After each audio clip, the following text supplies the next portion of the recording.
தம்பி என்ன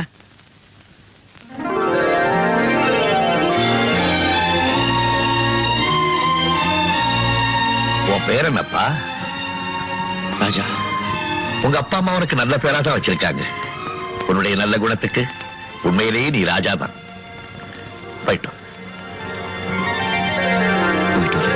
சொந்த கிளிதான் தேடும் இந்த பறவை, கண்டும் அதை சொல்லாது அந்த பறவை.